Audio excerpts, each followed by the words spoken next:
crap. And my camera goes out right then. That's hilarious.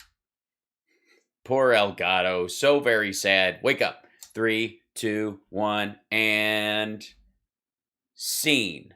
No? Nothing? Is that what's happening? There we go. Oh, I disappeared for a second. That was so strange. That was good.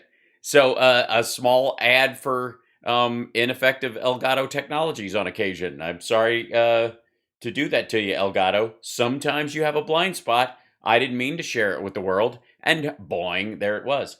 I also have to turn on my side shots and we're good. Nice. Welcome. Hi, everybody. Thanks for joining me on this Thursday. Today's show will be high and tight. I promise, as much as there's just too much to go over. It's impossible to cover it all. It's just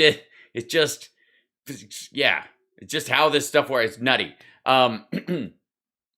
Let's just jump right into it because there's too much, and I don't know where to start. I think we have to start today in general with Glenn Beck, and this is why, because in many ways there was a time when we know that Glenn Beck, his entire business model is to be the next Reverend Gene Scott, sort of a slightly more disgusting and more easily confused, less wily version of Reverend Gene Scott. And if you don't know who he is, he's an old preacher who used to just sit in an auditorium with some blackboards and talk Jesus for hours and hours and hours on public access television, and he amassed a fortune, and behind it all was a horse farm with playmates living on it. It was fantastic, and the dream of every young man. It's crossed my mind a few times, and if I end up, you are helped. Hello, hi, everybody. When did he turn Amish? Yeah, exactly. No, this is the he's still wearing the knit tie. I swear to God. Okay, anyways. So at one point, that was his goal. Glenn Beck was going to be the next Reverend Gene Scott. That was the bullet train towards his career. He was going to end up growing a big hillbilly beard, end up looking a little bit like the grandpa on The Walking Dead season 2, the guy who got his head cut off. And then he went to Space Station Glenn, and now he's action figure Glenn and all that kind of stuff. And now he's just desperately trying to be an older, chubbier version of Russell Brand. I'm not kidding. Russell Brand and Glenn Beck basically have the same show.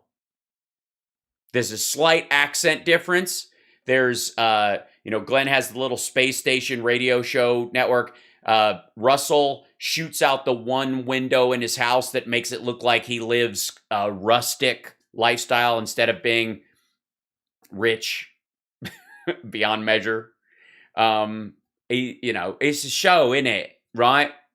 And Russell's vocabulary is bigger. No, it isn't. No, it really isn't. He just does this kind of rough, bit stupid, plays that part of his accent up, which is complete horseshit, in an attempt to make it, I'm just a regular guy like you. I think these things, and how can you not think these things? It's like common sense. And fuck off. Anyways, we'll get to him eventually. And by the way, I would like to remind you that, a couple weeks ago, I was like, have you guys been paying attention to how Russell Brand is trying to be like the hippie Alex Jones? You guys will remember when I posted this. I did a little video showing some of what he was talking about. And since then, Pac-Man and the Daily Beast have done features on that very thing. You're welcome. That's all I want to say. Hi there, and glad to be of service. I'm Hal Sparks. The guy who's always ahead of the curve. All right, so Glenn, this is Glenn Beck, and the reason I say this specifically about this particular clip, and you guys know I don't pre-watch these, so we'll see what happens.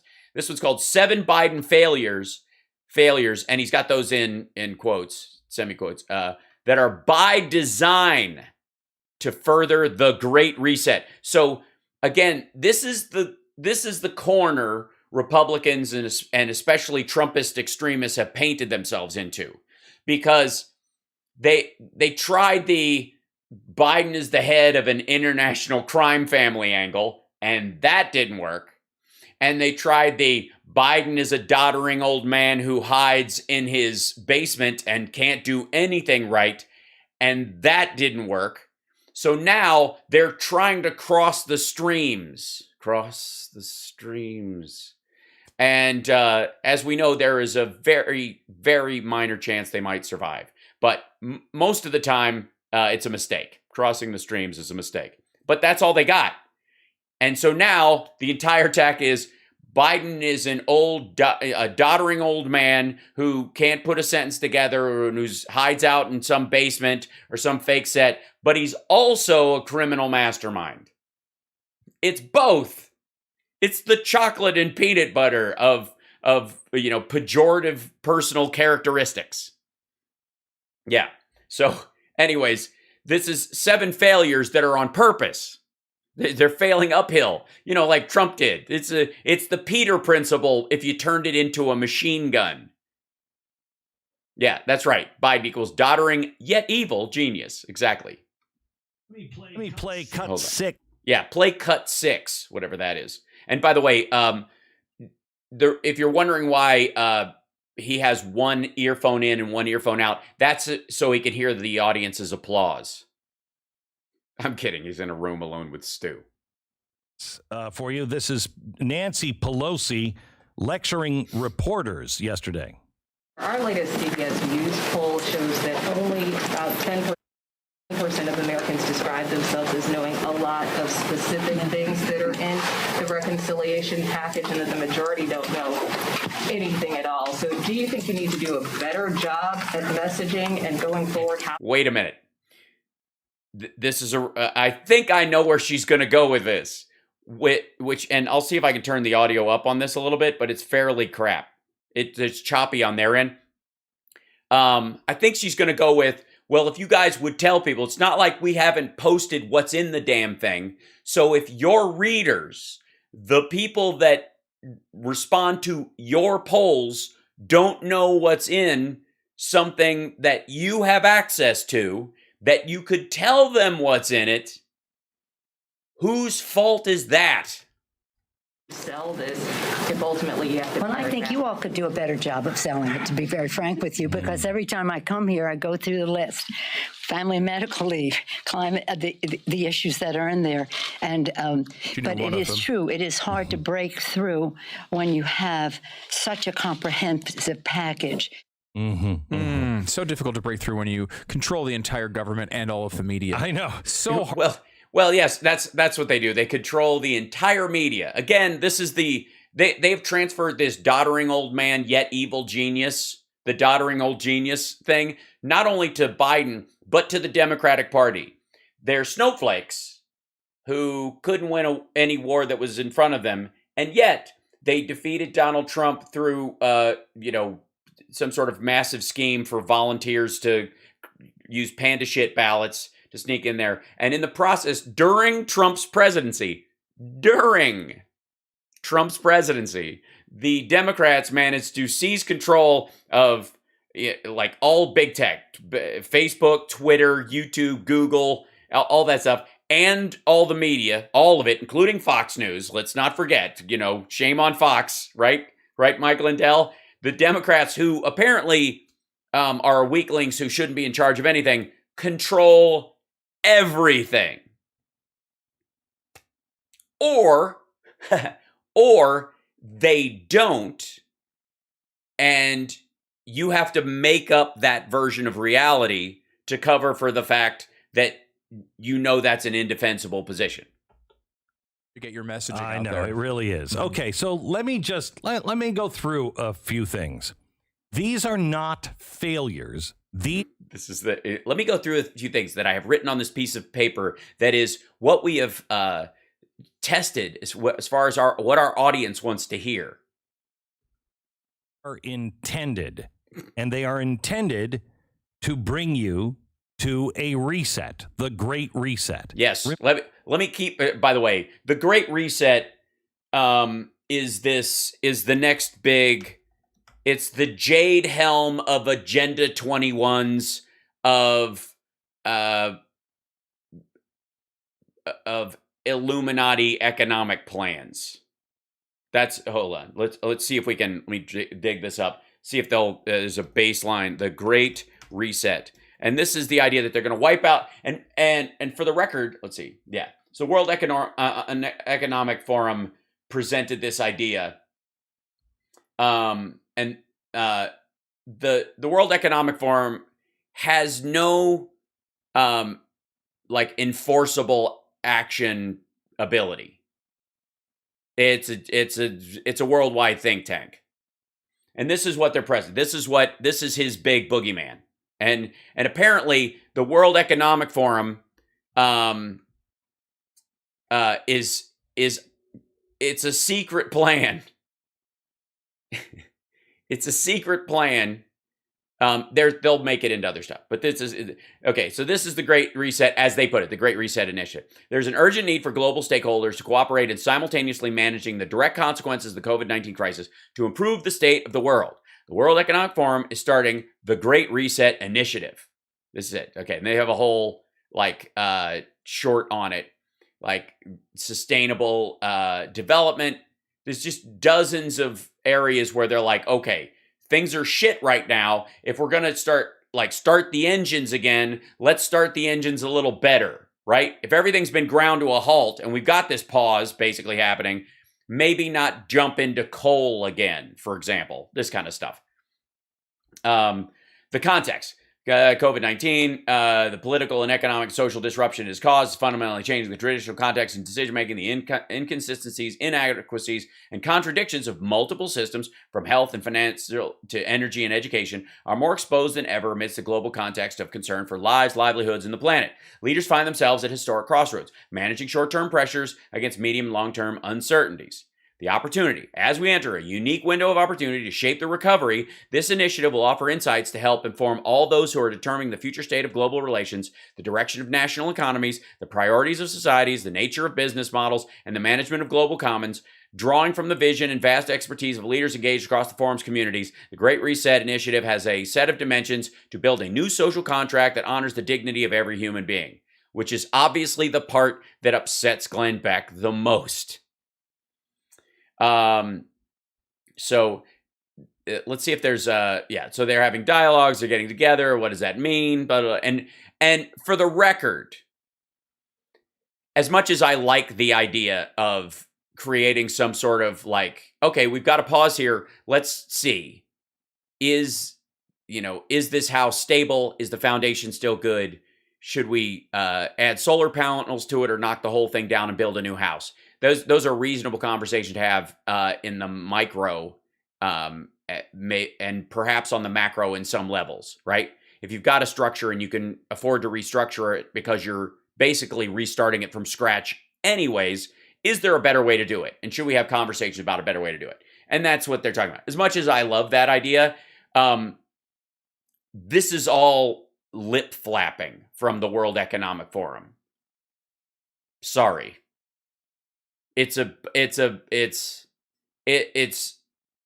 basically a publicity stunt around, sustainable investment and, and climate change concerns and that kind of stuff. Because if they don't talk about the World Economic Forum, if they don't talk about this stuff, then most people think of the World Economic Forum genuinely as another version of the WTO or the World Bank or, an organization that seeks to manipulate economies for their own benefit. And so this is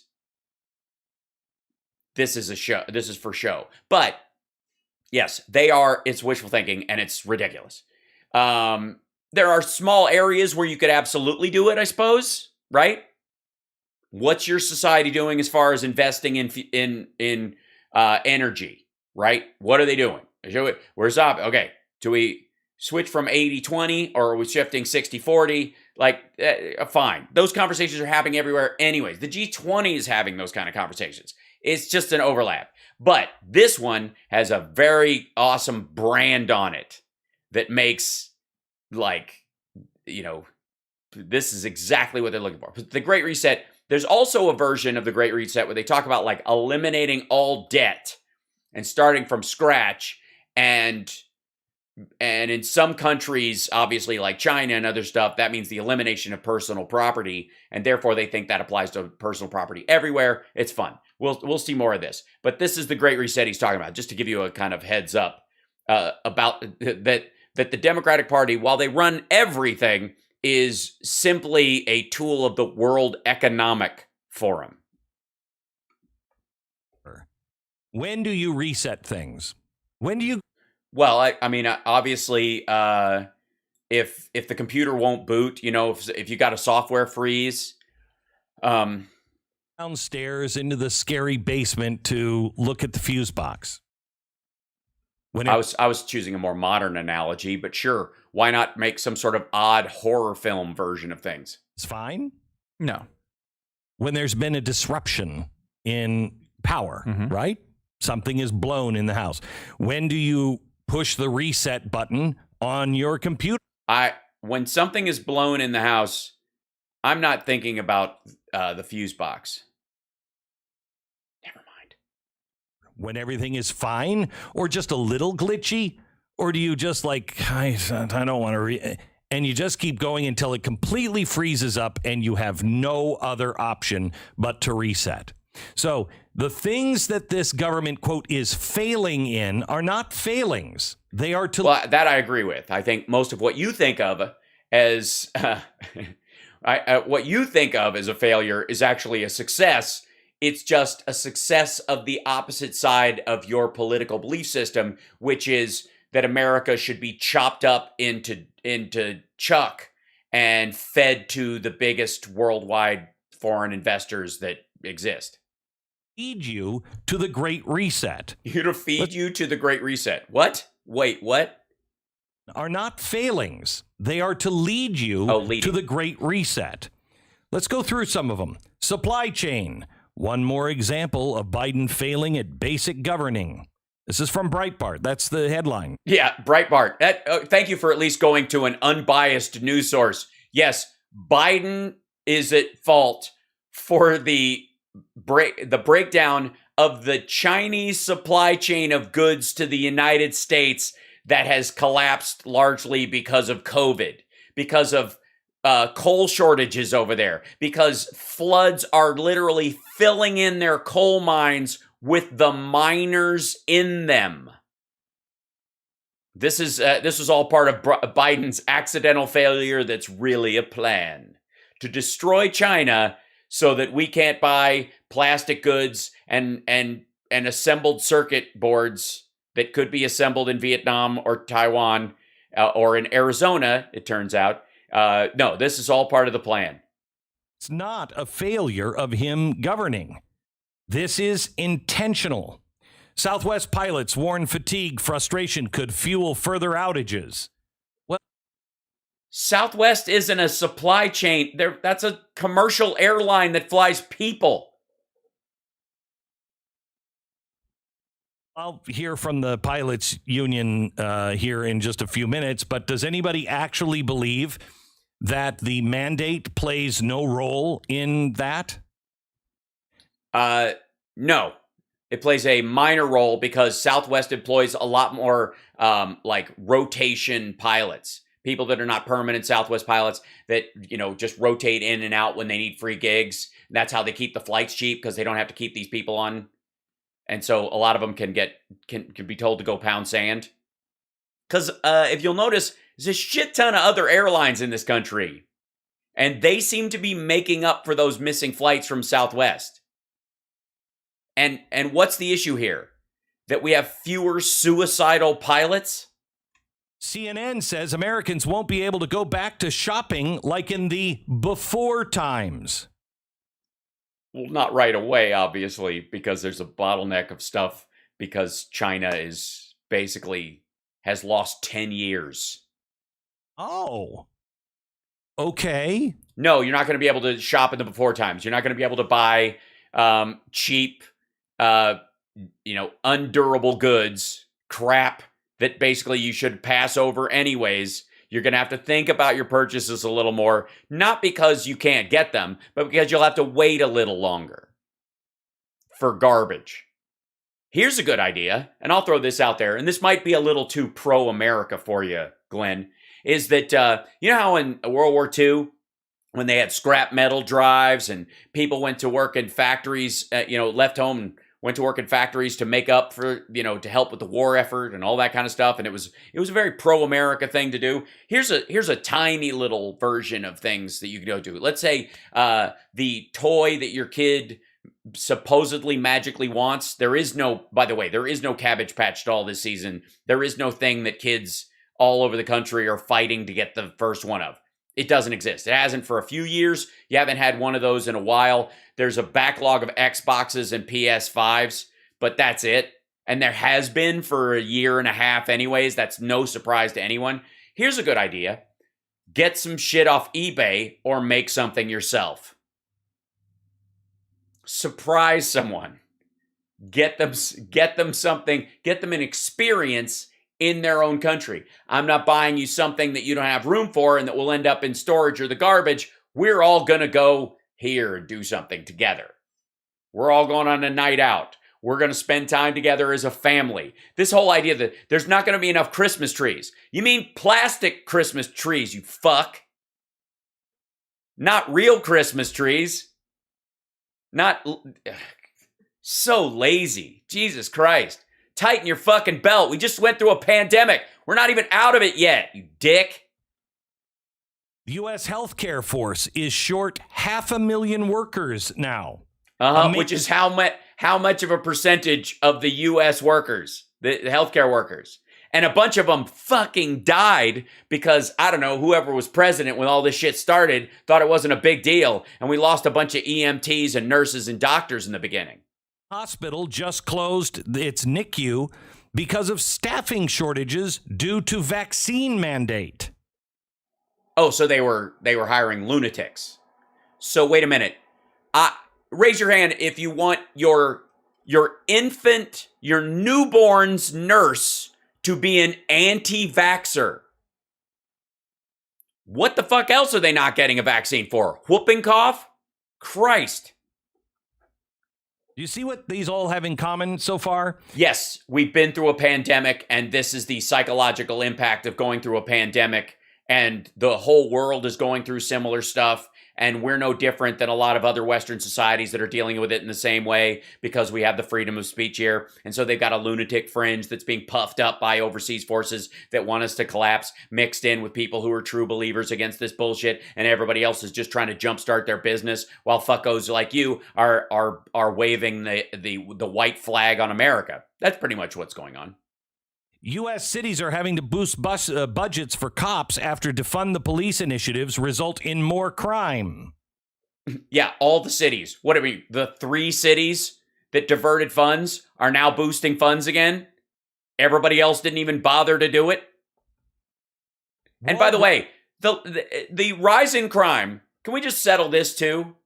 Can we just settle this bullshit? The rise in crime has nothing to do with lack of police right now. It has everything to do with DAs who are not charging people, who are letting people out on bond, who have committed murder or attempted murder or rape or attempted rape.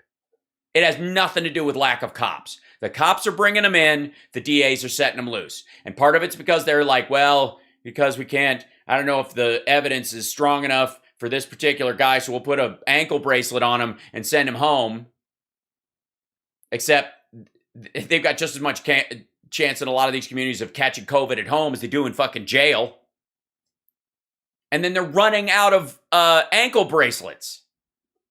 They got empty cells and they're running out of ankle bracelets. Police do not prevent crime. They come in after the crime has been committed. No, more police on the street deters crime. Visible police presence is and has always deterred crime. You are much less likely to knock over a store when a police car is sitting right there than if it is not. That is, they deter crime. There's just no direct measure on this. One, the research that they've done on like the number of police in a particular police force, but in a place like Chicago, New York, Los Angeles, Atlanta, Miami, where they've done studies like this, for every cop you add, that is to the payroll, there is 0.1 fewer murders every year. So you hire 10 cops, and you get you basically eliminate a murder every year for every 10 cops you add to your police force. And this is not about militarization. This is about beat cops. This is about patrol cops. That's across the board.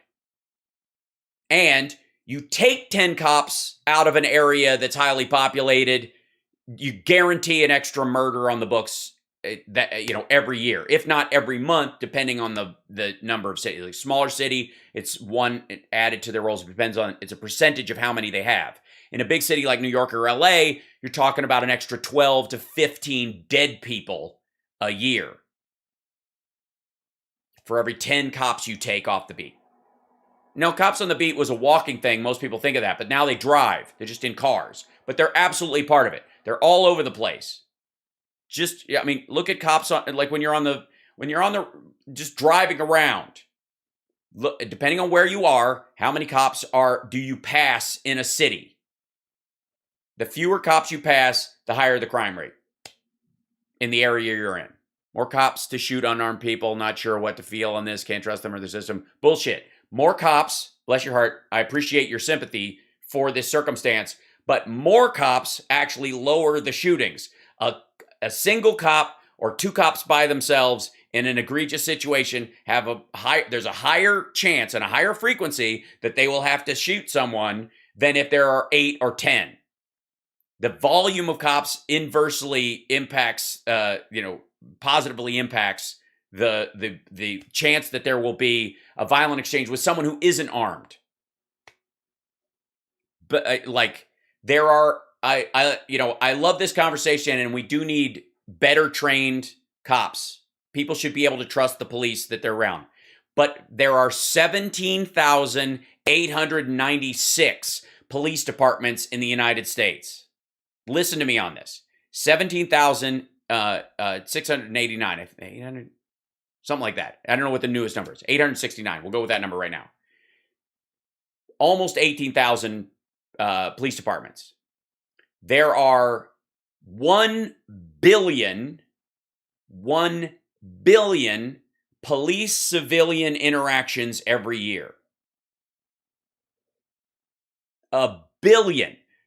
Citizens of the United States, of which there are 340 some odd million, obviously not the children, most of the time not the old people, lots of, times it's in many ways, it's guys between the ages of 16 and 35 make up most of those billion police interactions.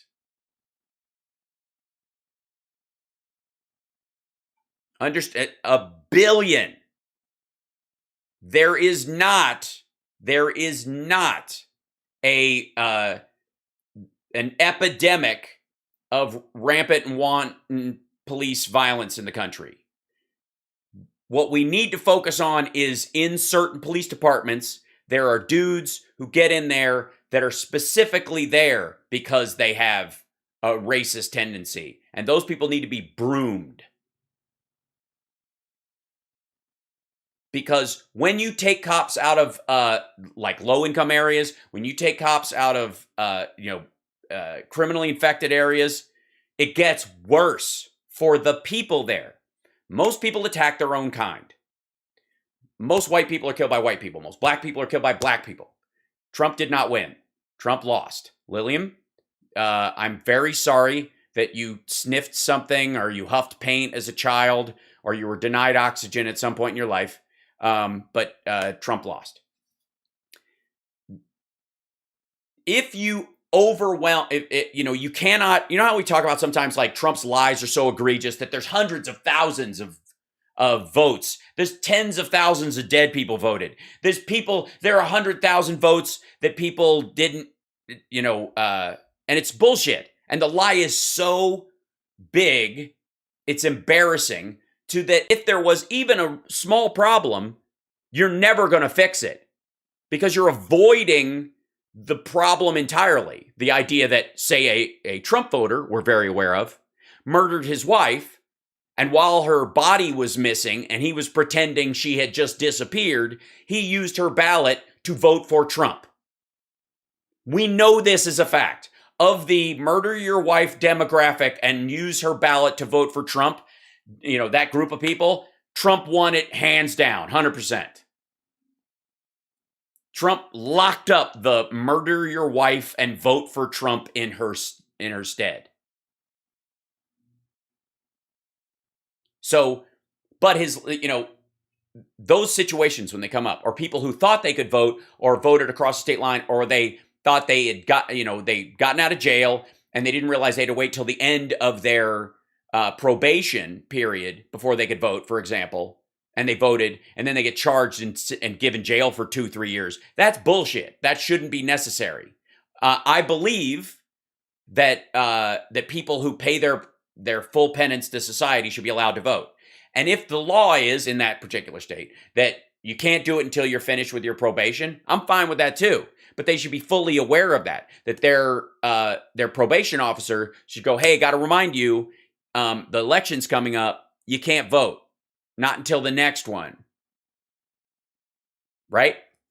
So anyways, in cities where crime has gone up during the summer, and the denial of police in those areas because of the actions of Chauvin, what you're basically doing is guaranteeing that people will not be faithfully served by the police. You make it worse. And you put good cops who do stay on because they do want to protect people in a tighter and tighter bubble where they're going to be they're going to be outgunned and outmanned, and we're back to the 90s. Is that guy in jail? Yes, he is. The guy, yes. And so right now, the biggest problem we currently have in as far as violent crime goes is DAs releasing people who are are up for murder or attempted murder, rape or assault. Those people are being turned out just like trespassing and other crimes, or weed. The idea was if somebody's just caught with a bag of weed, why are we putting them in jail? Why are we going through this whole stupid process? That has now metastasized into, and Portland's well known for it, but in some DAs in the New York, New Jersey area, some in Chicago are doing this very thing. And it's dangerous to citizens. And it's racist beyond measure. It's incredibly racist. Because if the first thing you see about a criminal is their race, instead of seeing that they're a criminal, what you're also seeing is that anytime you see that person of that race, you're associating them with criminality. That this is somehow natural to these people, and therefore, what are you going to do? You can't throw them all in jail, so why da-da-da? That it's obscene. The African-American communities in some of these high crime areas are not personally responsible for the assholes among them that shoot up park parties and shoot up houses and kill kids. They are not. They need to be removed and put in jail just like any other community. It's disgusting. Sorry, my screen croaked because I was yapping so long. That's how I know I've been chit-chatting for too long. Wake up. Hold on, I've got to switch over to there it goes. Okay. So that's my little diatribe on that, but it's so important. Because what you have right now is reverse profiling.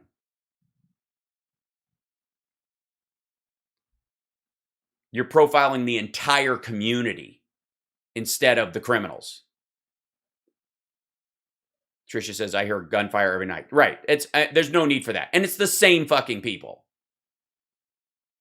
If you grow up in Eastern Kentucky, if you grow up in Appalachia or any of those areas, or when I was 4 in West Virginia and we were around these folks, they're the same fucking rednecks shooting off guns, beating the shit out of each other, shooting each other every week. The rest of the community is not involved in this. It's the same 9 assholes. It's the same in all these situations. Yeah. How many crimes they actually solved? A lot of them.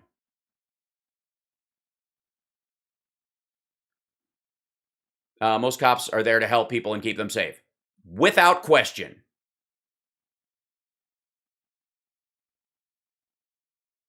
So, anyways, that's my little rant on that. It drives me crazy. And the idea that this dickhead, who is actually calling for the destruction of America, is saying that because I'm a liberal, because I'm a Democrat, I want to, these situations. He's basically saying, I want crime in these areas to go up so that innocent black people are killed. Fuck him. No. Closes 5 more San Francisco locations due to theft. This is happening in big city. Wait, which one? CVS? 5 more San Francisco. Crime. Walgreens. It's Walgreens. Okay, Walgreens. Many of you don't know this, but we were showing, let's see, San Francisco.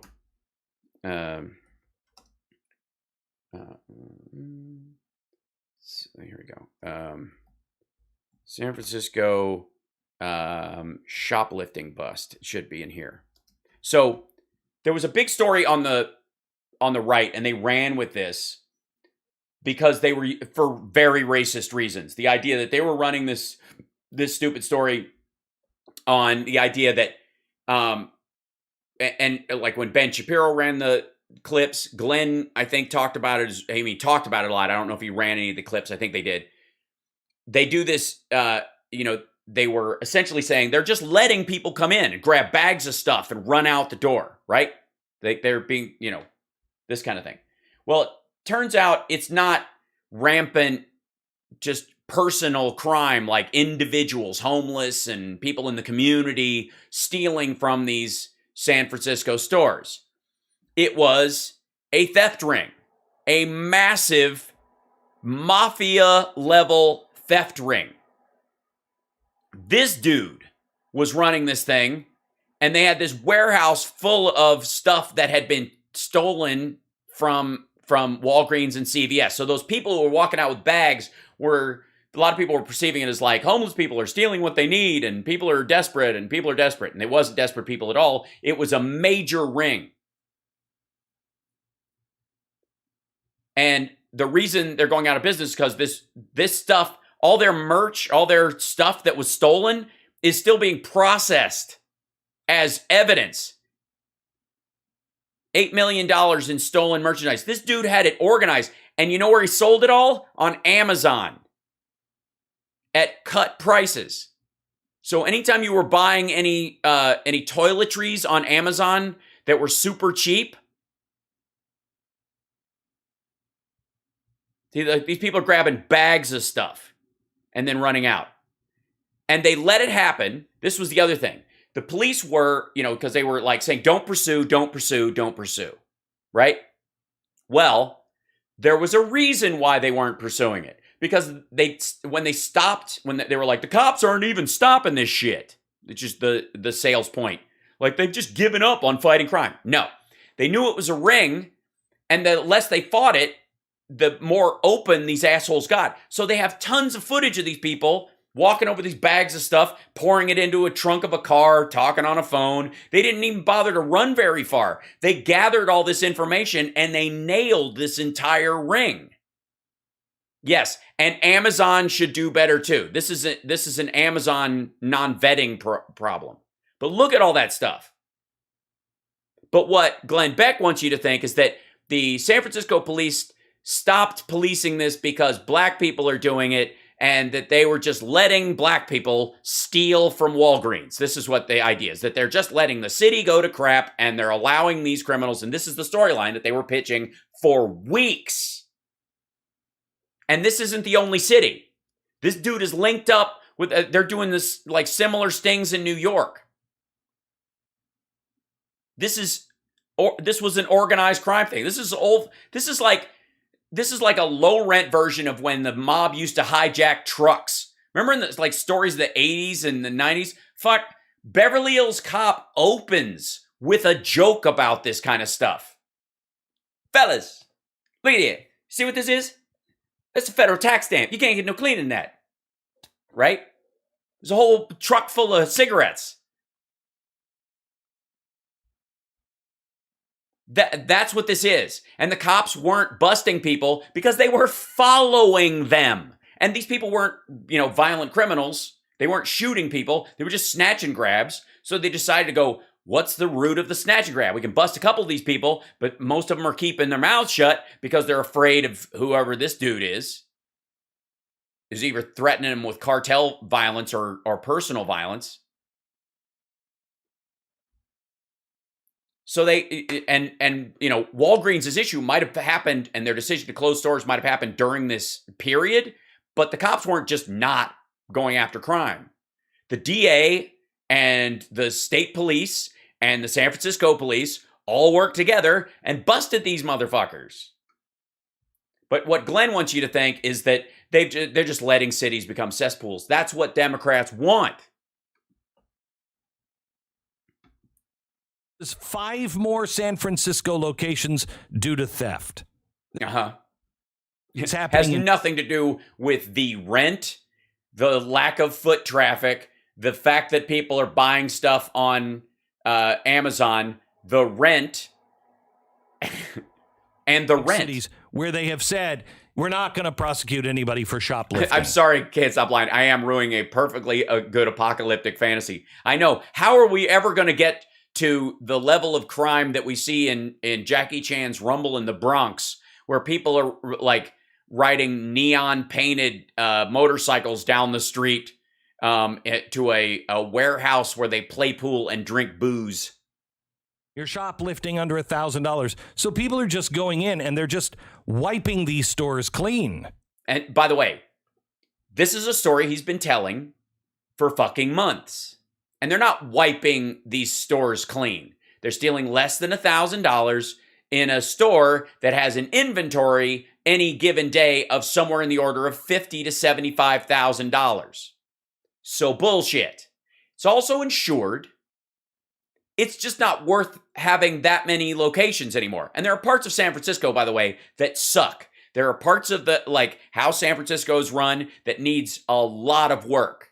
It's ignorant. It's foolish. It's heart instead of head. There's all kinds of problems with it. But that ain't this. He's not even, okay, I'm going to give him a break because 3 minutes and 15 seconds in, he just brought this up.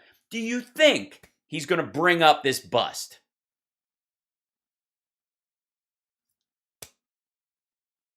Yeah, I don't think that's an accident either. The halo, like putting a fucking, it's like when the guy holding the plate behind Jesus' head and History of the World Part 1. Police can't do anything about it. No, they do it. They did a lot about it.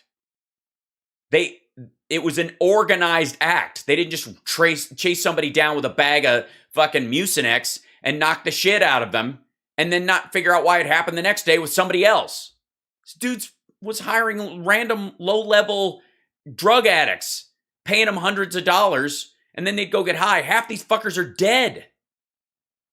A lot of them died of fentanyl, like, over the last few months. Chicago suffering from officer shortage. They can't find the recruits. Believe they need, what is it, there's 877 vacancies. I think they need about 1,600 officers, and they can't figure out why officers. Yeah, so let's just understand Glenn Beck's math. Whatever they say they need double that. Don't want to work in Chicago. Over the weekend, try this one on for size. California moved one step closer to ending reliance on fossil fuels. What they did is they banned... This sounds horrible. Wait a minute. One step closer to ending reliance on fossil fuels. Reliance. Huh. So they're taking a must out and turning a must into a want or an option. Huh. Well, clearly. All off-road gasoline engines. So, if you have a leaf blower, if your lawn service is cutting the lawn, using a lawnmower, can't be gasoline, has to be electric. Okay. They've been trying to ban electric leaf blowers forever because they stink and they pollute and it's unnecessary. So let's look at the let's see what the nature of the California ban on leaf blowers. Okay. Oh,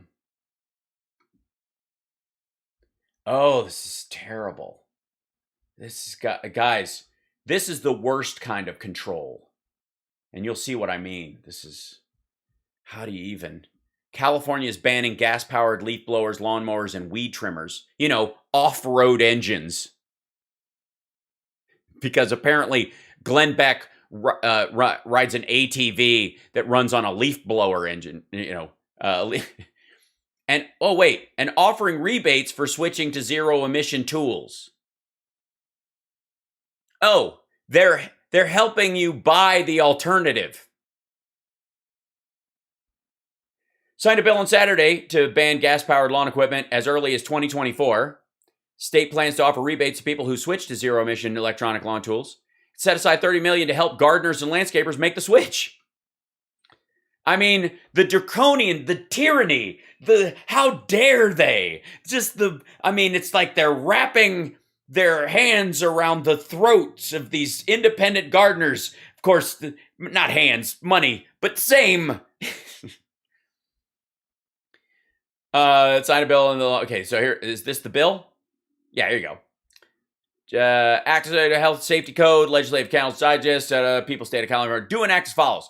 Small off-road engines, SOAR, great name, which are used primarily in lawn and garden equipment, emit high levels of air pollutants, including oxides of nitrogen, reactive organic gases, and particulate matter. NOx and ROG together contribute to formation of ozone, a criteria pollutant with a national ambient air quality standard set by the United States Environmental Protection Agency and a California ambient air quality standard that has adverse impacts on health.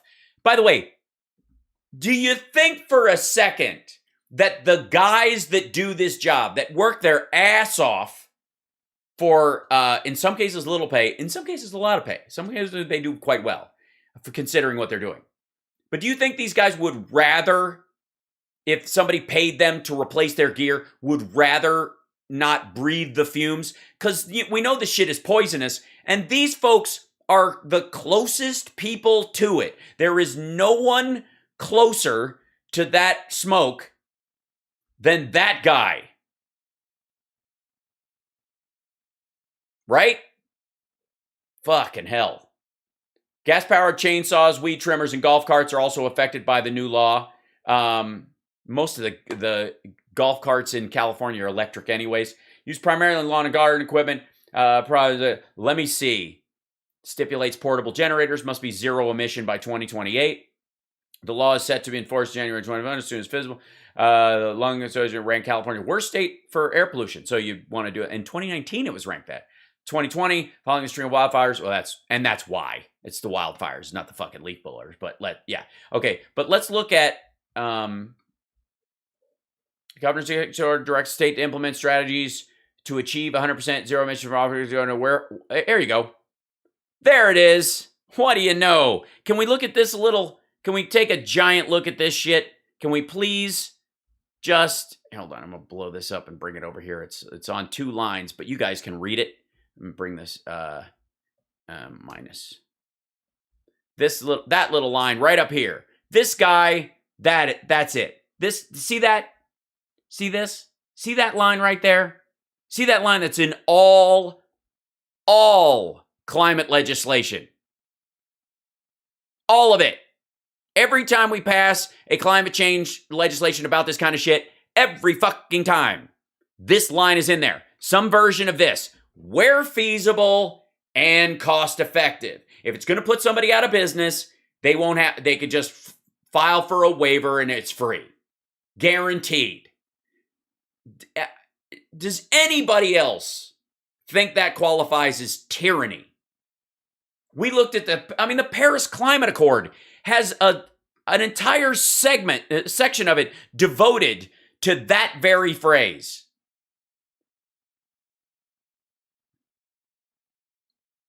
I'm so fucking tired of this bullshit, it's tyranny nonsense. It's a vaccine mandate. They're forcing it upon us. Well, you don't have to get the vaccine. You can get tested once a week too. But it's a testing mandate. Well, I mean, you could obviously get another job. You have the freedom to move jobs. Or I'm being forced to. All right. By your employer, who's a private industry, and they just want to keep their government contracts. So they have to buy them. They don't have to take government contracts. If you love freedom that much, the fuck are you doing making all your money off the government? What are you, Paul Ryan? Because we have federal government contracts, we have to abide by federal government rules. Don't take the contracts. Get them from somewhere else. Subcontract to somebody. Build it for somebody else. Freedom! Every one of these bills says where feasible and cost effective. If you can't afford to do it, you can't afford to do it. But that's our goal.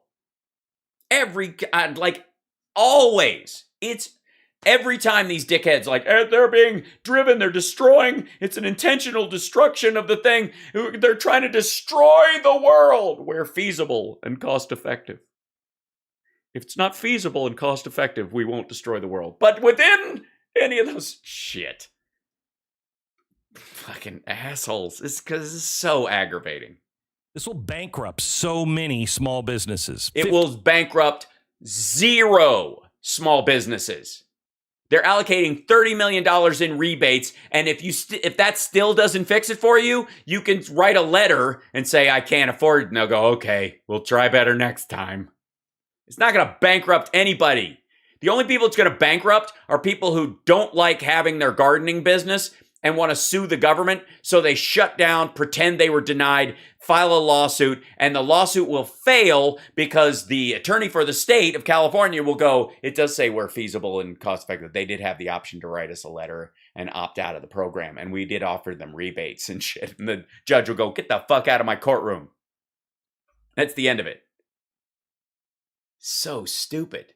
Yeah, and somebody, John said, I have a Ryobi electric mower and love it. I agree. I mean, I love a lot of the Ryobi gear. I have a bunch of that stuff because you can use the battery and everything, and I've got one of the multi-battery chargers. This is not an ad. I like the stuff genuinely. Well, a lot of the guys that, I see doing yard work in our neighborhood and the like are using that stuff because there's a lot more of it. If you made this rule in 1985, it'd be cruel.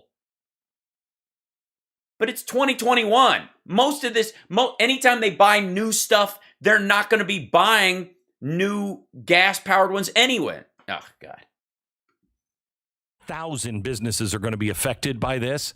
And it's only a matter of time before. Yes, they're going to be 1,000 businesses will be affected. Yes, they will get a rebate for new equipment, and they'll also be able to write that new equipment off on their taxes over time and the cost of batteries. And it will be tax rebate after tax rebate, state and federal, to where the gear will ultimately cost them fucking nothing. And their employees will not be 6 inches away from a plume of noxious gases every time they go to work. Everyone has to do this. No, everyone does not have to do this. Everyone who can afford to do this can do this. If you can't afford to do this, you write a letter and you don't have to do this. But you don't know that because you're a fucking moron. Psaki said yesterday, and I quote, the president wants to use the pandemic to make fundamental changes in our economy. Is that what you voted for? Yeah. In some cases, yes. The idea that, where there's enormous income inequality, where the tax rate individually is, in a situation where a school teacher has to give 12 to 15% of her income when it makes a huge difference in her life. That amount of money, that is health insurance premiums, that's food, that's childcare, and she has to pay that to the government to get the services back. But somebody like Donald Trump gets back $700 million over 5 years personally in tax rebates before he even spent the fucking money. Still lives on, shits on a gold toilet, fills his house with new money asshole French curly Q furniture. And he not only doesn't pay taxes, and this isn't even like in the zone of like the Jeff Bezos, these companies didn't pay Amazon didn't pay any income tax. Okay. They pay on profit. They're not profitable. They write off past nonprofits. Like that's even in the Trump organization does that, even though they lie more than any other company that we've ever seen. There are other companies I'm sure that lie more. We just haven't seen them yet. Sort of Enron Milliken zone of things. But Trump himself, living on his gold curly Q furniture and his 3 top floors of Trump Tower and his fucking golf course in 2 different states, and he's bumbling around like a aging, blathering, chubby Jello mold of Howard Hughes pissing in mason jars. That he is getting money back. That's fundamentally messed up. That's not right. That makes no sense. Did you vote for a fundamental change in our economy? Which ones are you talking about? She said some.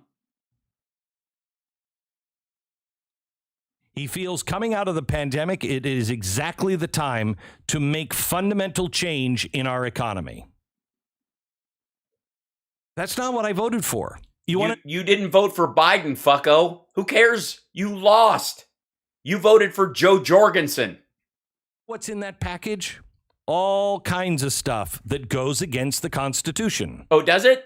Well, then it won't last because it won't stand up to scrutiny. And when it goes up to the Supreme Court, it'll lose 9-0. Janet Yellen said the $600 IRS reporting requirement is necessary because there's a lot of tax fraud and cheating that's going on. Mm-hmm. Really? Is there? Yes. Yes, there is. Because people create an account and kill it, and create an account and kill it, and create an account and kill it, and it's now mechanical. Do you know how much it costs to fill my truck now at the gas station? Gosh. I don't know. How many cupcakes do you eat in a weekend? We're talking about a trip to the grocery store, right? So let's see. 9-pound cakes. Let's see. 14 birthday cakes, because every day is Glenn Beck's birthday. And about 1,600 pounds of little Debbie snack cakes. I mean, they're delicious, but you gotta, Glenn, at some point you gotta learn to say no. By the way, the little Debbie oatmeal, the 2 oatmeal cookies, the cream filled oatmeal, that's crack. Those should be illegal. Those shouldn't be allowed. I would outlaw those before fentanyl at this point. $100. $100? Gee, why the fuck are you driving a truck, dummy? This is an honest question. See, the reason his truck uses that much gas is because it's meant to haul lots of shit in it. It has an engine that burns inefficiently because it has a payload on it that's supposed to pull a bunch of stuff. I'm guessing it's his pickup truck that he's talking about. Because dickheads like this always have a pickup truck that they drive to the fucking mall. And even though he doesn't fill the back of it with anything worthwhile other than Little Debbie snack cakes, or when he pretends to go to the edge of the acreage they bought and throw some bales of hay in the back of it so he can get some photos for the photo album. Yeah, it's got a it's bullshit. But the reason he has a big gas guzzling truck because he thinks it's macho, and that's how big the tank is. Now here's the question. If you have $100 to fill your tank, how long does the tank of gas last? Because I'm going to guess this limousine lunatic only drives it for show anyways. When's the last time you saw somebody fucking Insta a picture of Glenn Beck? I saw him at the market. $100 to fill my truck. I'm so censoring. I can do that easily. In a month, 6 times. Where the fuck are you going, Glenn? What are you talking about? You have to fill your truck, the tank. Where are you going? Where is Glenn? Glenn. You are not filling your truck 6 times a month. Twice a week and change. Honestly. Where did you get this truck? Like army surplus from World War I? The fuck are you talking about? Is this how you pay for this? You drive an 18-wheeler? 600. Get the fuck out of here. If I'm driving the truck a lot, at least. Yeah, a lot. Like to Europe and back. So I pay. Bullshit. By the way, you could tell by the way he was doing this that Stu had one of those like moments where, he's always, Stu's like, anything you say, boss, anything you say, boss, anything you say, boss. But occasionally will cross Stu's face. Glenn will say something and Stu's brows will go like that, which means, oh, that sounds like bullshit. But then he has to go back to, yeah, totally. Otherwise he'll lose his job and his other little sideshow on the Blaze. I pay my gas card. It's a $600 transaction.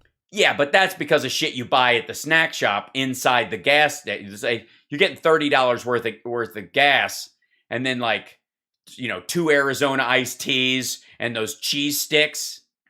Admit it, Glenn. They're like crack. The federal government, the IRS, needs that?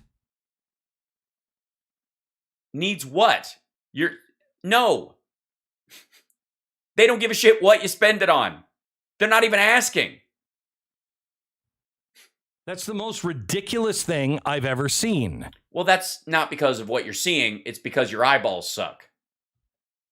So you're going after, the post office worker, the teacher. The post office worker?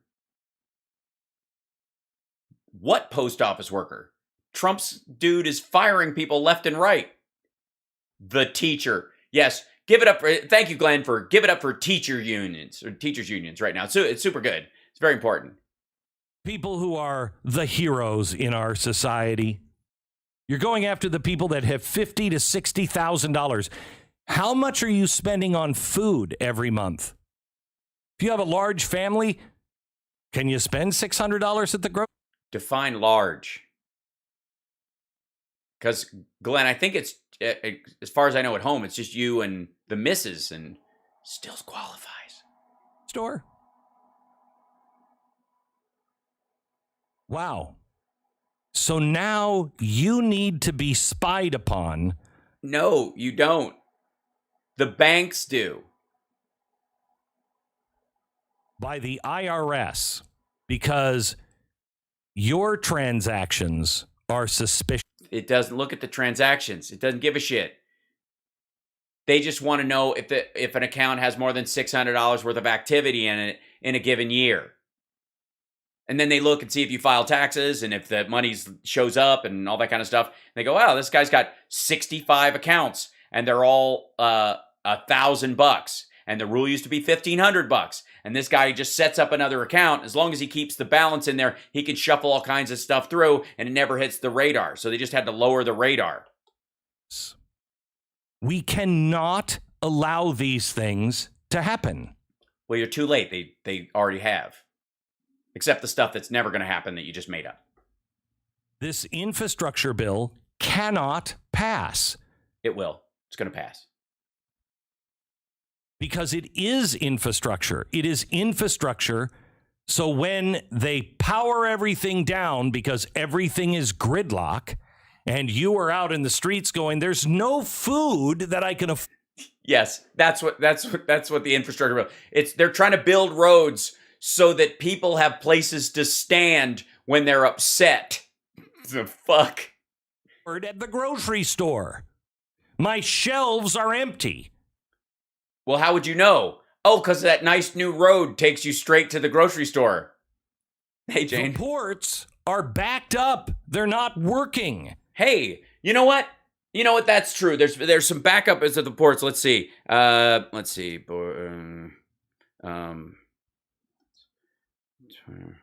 know, if we had a president that actually gave a shit, you know, they would look at this problem, and then try to solve it. You know, kind of like what was happening in Del Rio, you know, under the bridge, the encampment that was there. And they went, oh shit, there's a thing building up here. Let's talk about how we solve it and go solve it. Let's figure out a good plan. And they did. Do you see any more drone footage from Ted Cruz of the Del Rio Bridge right now? No. What about the LA port? Touts longer hours. Administration officials promised a 90-day sprint. President Biden said Wednesday that a new plan to keep a key U.S. port open 24 hours a day, 7 days a week would leave pressure on an overworked supply chain that has frustrated Americans and blossomed into a major economic shortcoming. This is something anybody could have seen would be one of the potential problems post-COVID, depending on when you define post-COVID. It could have happened a few months from now, could have happened a few months ago, depending on where we are. It just happened to happen now, and they're dealing with it. This is what you do. You can't make the problems not exist, but you can solve them once they occur on your end. You are only responsible for the things that you are able to respond to. The problems in China with production and all those other things have nothing to do with the United States or Biden or anybody in the administration who just got elected at all. So you see a problem, and you get about fixing it.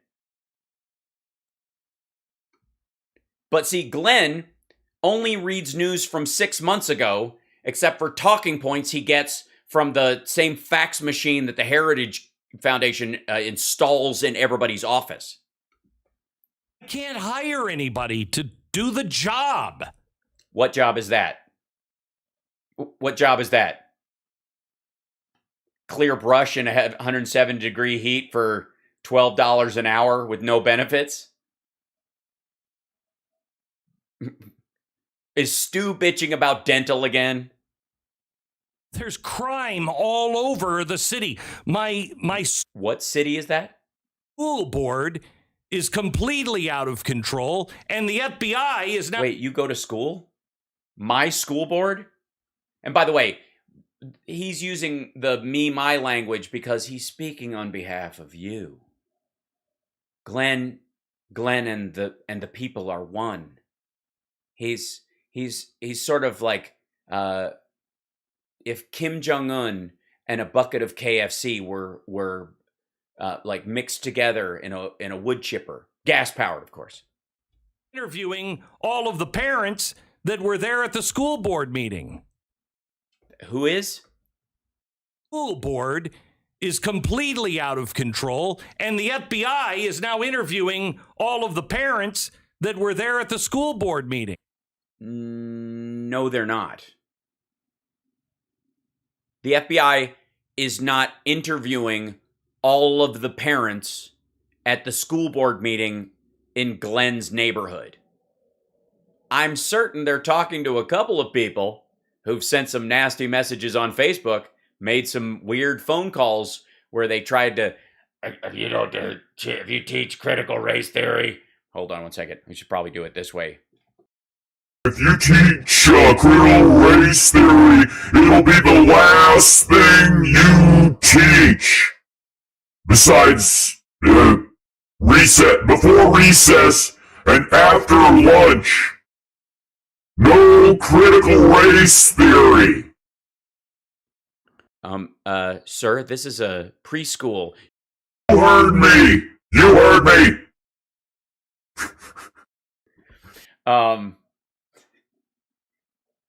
Sir, did you make a phone call to the school using a voice shifter and threaten to murder the principal over a curriculum that they don't even teach?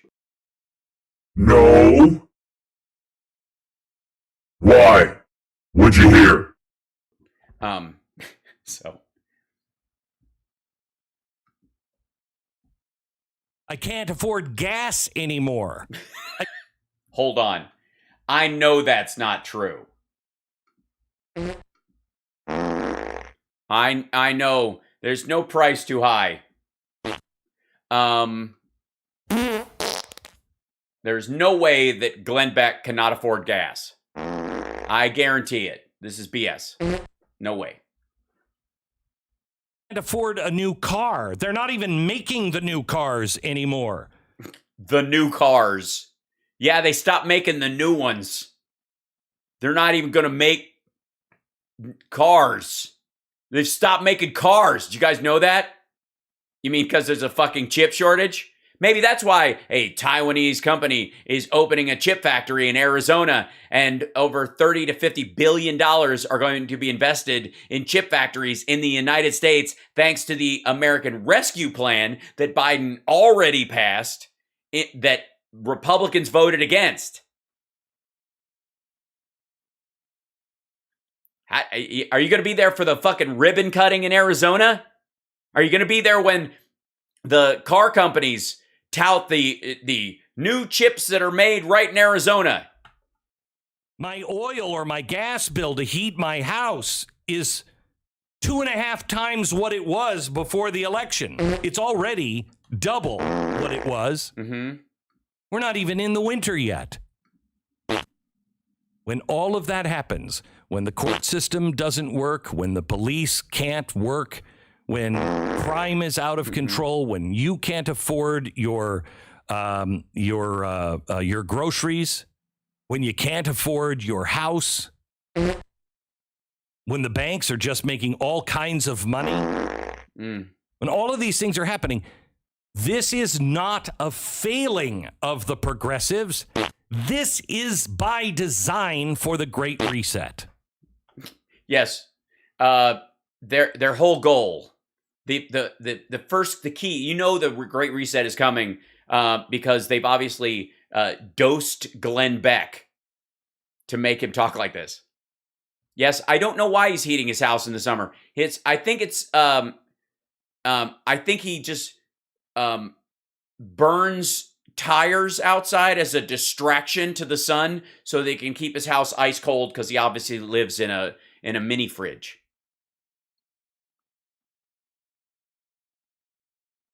This is why we have to.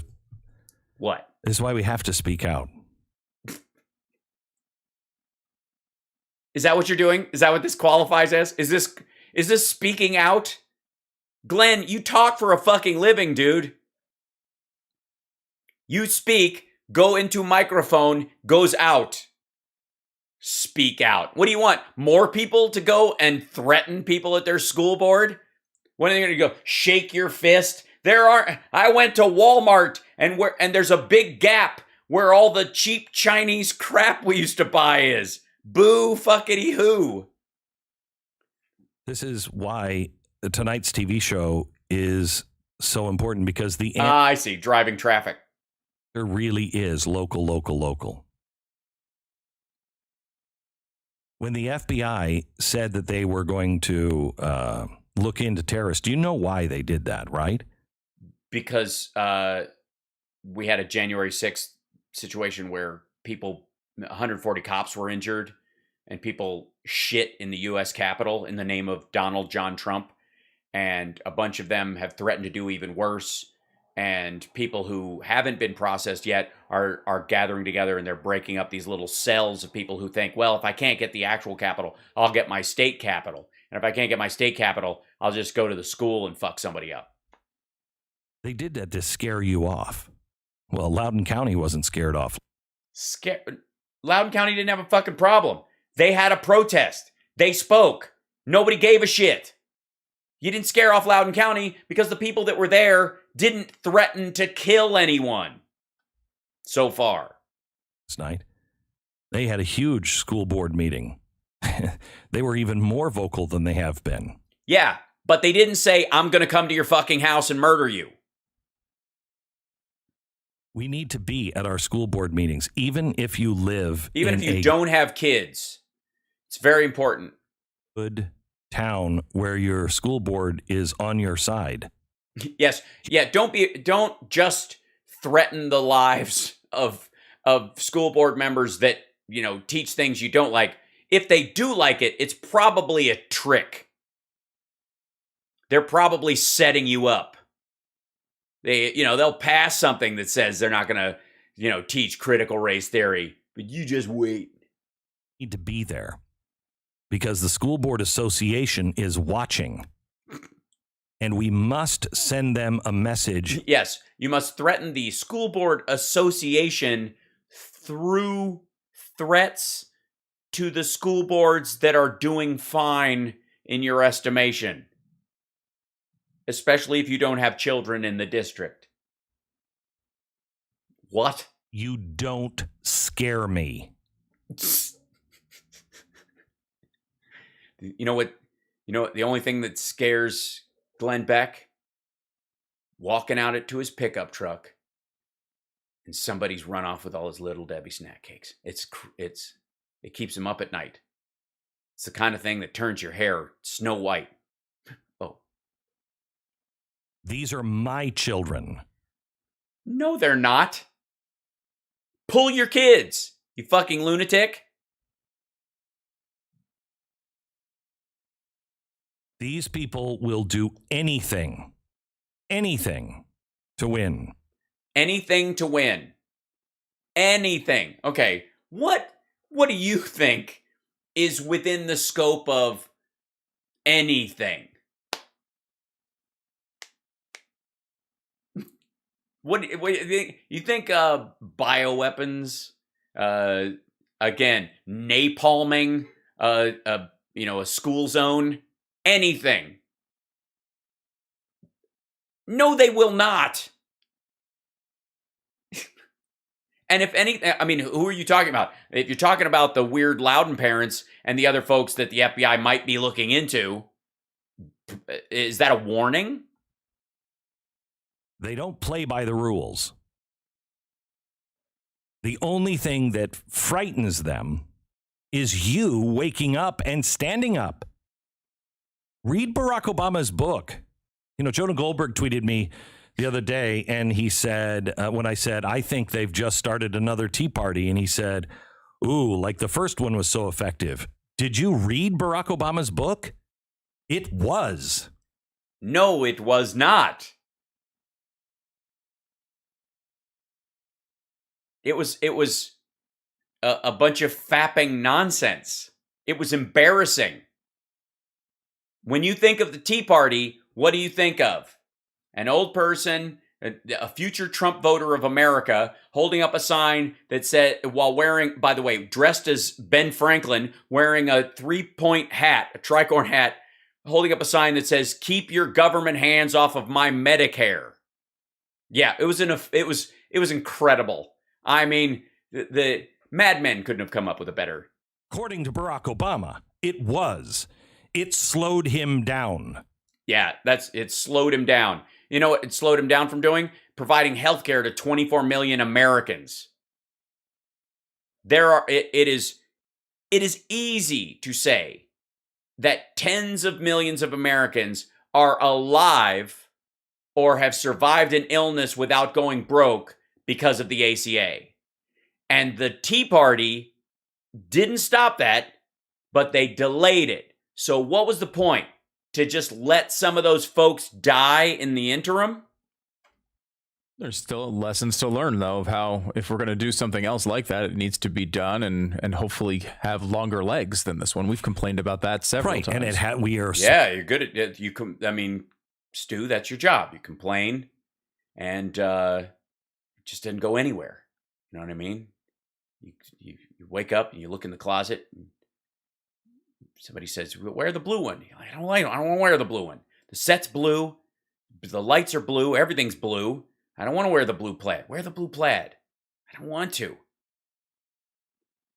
It just looks like something like Marty McFly passed on in 1985, and I just... We know that it's going to be taken over by hook and by crooks in the Republican Party. Right, yeah. So what better? Thank you for motivating everyone, Glenn. That's right. Your motivation, right-wingers, Trumpers, maggots, is to form a new Tea Party even though, it's going to be taken over by hook or by crook by Republicans. I mean, really, it's futile and a waste of time, and really was only good for delaying things a little. But quit your job and move to wherever the fuck Glenn is. And we have to have certain principles. It's really easy now to align on principles. It's very easy. It's very easy. Is it? Well, to pretend to, sure. Do you believe the school board, you should be allowed to go in and question the school board? Yes. You should not be allowed to go in and scream at teachers who are leaving afterwards saying, we know where you live and we're going to finish you. Peacefully. First Amendment. Right, yes. But once the meeting is over, the building is closed. You are trespassing. Get the fuck out. See you at the next meeting. Do you believe that everybody has a right to speak their mind out in open? Well, I mean, they have the right to, yeah. Doesn't mean everybody around them is going to like it or put up with it for a while. I mean, Glenn, I know there are certain racial pejoratives you would feel more comfortable being able to bandy about during your conversations. But I'm just saying, in most restaurants, it's a mistake. Agree with Fauci or anybody else, First Amendment. Do you believe that people who disagree with us have a right to publish and to be seen and be heard, or should they be canceled? First Amendment. No, that's not First Amendment. Don't try to slip that one in there, you creep. It's not the First Amendment. First Amendment is you can write the paper, but it's not a violation of your First Amendment if the Wall Street Journal doesn't publish your stupid op-ed. What kind of Unabomber bullshit is this? I don't know why the Unabomber bothered killing people. According to Glenn Beck, it's a violation. He could have just sued every newspaper in the United States and make them publish his manifesto. If only Glenn had been around at that time, he could have taken the case. What? Do you believe I have a right to protect myself, especially when the government is firing all the cops and they're saying places like Austin, Texas, unless somebody has you, in a chokehold with a gun, don't call us. We can't come. Yeah, that's not actually what it says, but sure. Breaking into your house. Oh, well, we can't help you. No, if someone broke into your house and they are no longer there and you're going, hey, somebody broke into my place. You call the regular line, not the emergency line. If someone's breaking into your house and you're in there, then you call 911. Unless, and in deference to you, Glenn, you're a fucking moron. Damn right I have a right to own a gun. Damn right. Yes, you do. So what? And by the way, this is, do you need a submachine gun? Do you need 30 rounds for somebody who's trying to break into your house? I'm sure your neighbors appreciate that you can't hit the broadside of a fucking barn. So you've got two magazines for the amosexuals who get all mad about it, duct taped together so you can quick load back in as you're firing through your own window like you're like you're at the end of First Blood firing into the ceiling. I'm sure your neighbors across the street and down the block appreciate the hail of bullets you need to when you've got a home invader coming into your house or somebody, or not even an unarmed burglar for that matter. They step in, I got the right to defend myself and my property. So therefore, sorry, Sam. Close your windows. Click, clack. He's gone. I'm not trust anything. Sam? Oh, they must not be home. I thought he was home a second ago. I just heard a thump. Yeah, get a shotgun. Fuck off with this nonsense. Of course you have the right to defend yourself. No one, and again, this is also supposed to be a fiction. This is slipping this in the middle of this stuff to try and get this gish gallop going on that if you throw in, they're also going to take away your ability to have a gun. You know, that's why they're getting rid of the cops. So you can't even shoot back. Which is having the exact opposite. By the way, any area where they've defunded the police, gun sales have gone through the roof.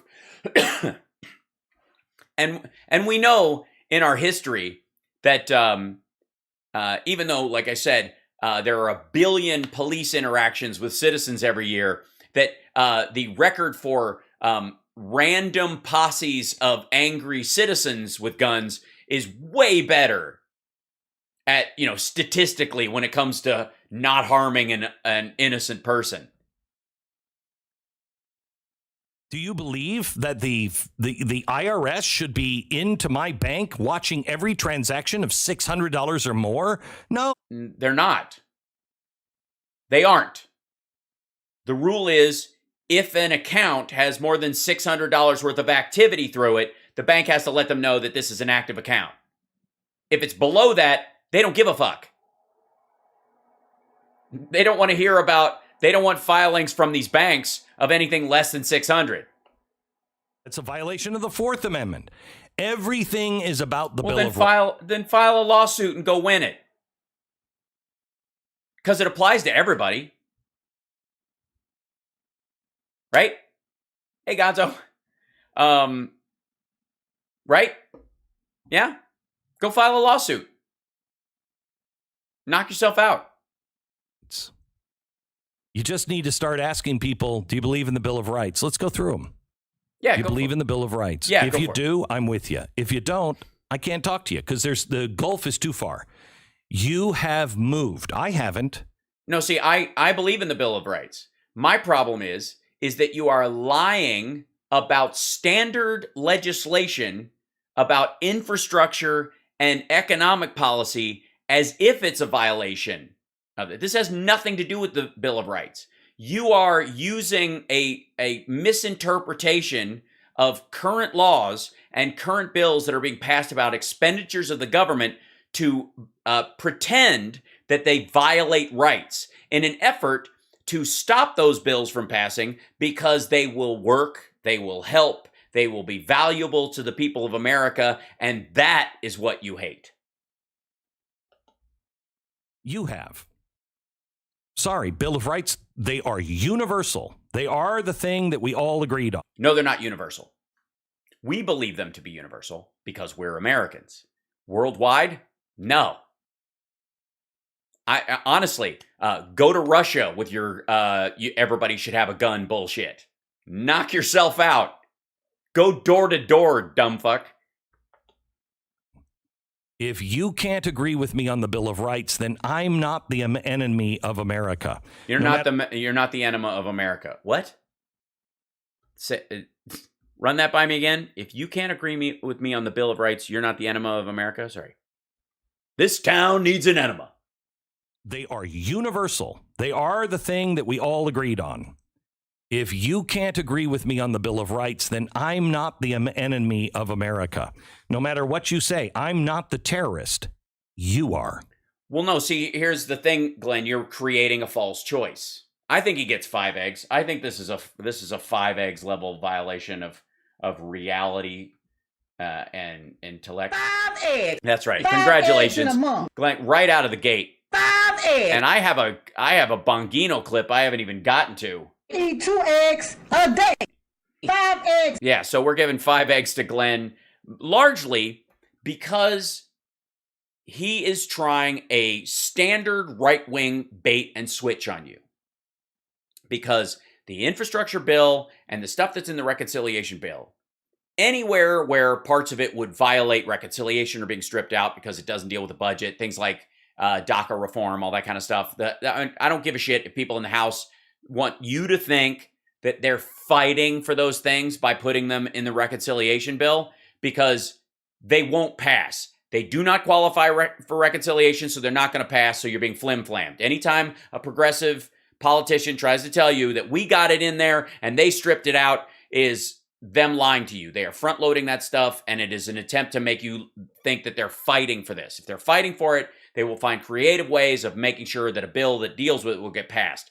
That's not this. So in the case of Glenn Beck, though, he's using this idea that that these bills, though, violate the Bill of Rights, and therefore, if you're for them, you are an enemy of the Bill of Rights, and he is a champion of the Bill of Rights. And he is creating an artificial choice for you. He is presenting this, and it is a lie. Glenn Beck is a liar. Glenn Beck is lying on purpose. And he is threading like these, dog treat, wishes, like these areas where Republicans really, attach their teeth to and let the car drag them. He's threading them throughout this thing that he says is in this bill or in the infrastructure bill or what the infrastructure bill is meant to do. He is Alex Jonesing this shit to slow these things. And the reason he's doing it is not because they're a violation of the Bill of Rights, not because they're a violation of American sovereignty or freedom or any of that stuff. The reason he doesn't want the infrastructure bill to pass, the singular reason, is because it will be good for the country and people will know it. And also, I guess, subset, Trump couldn't get it passed, and therefore it will make Trump look even more pathetic than he was. That's why Glenn Beck doesn't want the infrastructure bill. And the reconciliation bill, they have ideas that, pre-K is communism, and that our kids are being indoctrinated. He buys into that whole bullshit camp. But the infrastructure bill and largely even, and again, anything that's in the reconstruction, the reconciliation bill, beg your pardon, the Build Back Better plan that violates the Constitution will be stripped out. That part will be fought in court. Think ACA mandate, which I still think is a legal thing, but that got kicked out. The ACA still exists. Same thing with the Build Back Better plan. They'll pass it, and there will be parts of it that assholes like him will fight because they don't like what it does to the business community. And if the conservative court finds that it violates that piece, that bit will be stripped out. But the rest of it will stand. And they will desperately try to run on this idea that Biden's trying to destroy America. I like wood. Yeah, that's how most of them feel. And all of his stuff is like, look at this. This is a hostile takeover. All of this is selling this part. And for the record, I have met Glenn Beck once. Never spent any amount of time with him, but I did make him laugh at the table. He was listening to me talk at a table and backstage at Politicon. And I personally, before and after and during, believe him to be a clown, largely a showman, a Barnum and Bailey type. And as I sat there and I took a picture with him, I think I posted it a long time ago, and he's making this face when he takes a picture with me. And I took the picture because I think it's hilarious that Glenn Beck is even a thing. But he had to do like this because he didn't know who I was. He didn't know whether he was allowed to be in a picture smiling with me. That's why he didn't smile. Because it's a show. Even though I'd made him laugh, even though that he may have even, if he was being honest, agreed with what I was saying at the time, didn't know anything else about me. He had to protect his image of never smiling anywhere near someone like that. That's it, part of the shtick. And since then, that has become even more clear as I've watched his clips, as I've watched him kind of shape this Blaze Empire bullshit. And these guys, they built the Blaze on the broken clock theory for both right-wingers and left-wingers, and they hope that it will take. And in reality, it's a moneymaker. But it's worthless. It is absolutely, the Blaze serves no material function. It is a treadmill of bullshit ideas. Every single day. We drop a needle on this nonsense every few days or every couple weeks, and it's always the same stuff. And I take all of these things far too seriously to take an asshole like that seriously. Glenn Beck is a fundamentally inserious human being. Including his whole Afghan show, Nazarene Project thing, this whole, like, we got to get people out of Afghanistan, but they have to be Christians. In and of itself, an anti-Christian act. Exclusively getting Christians out of a war zone is not Christian.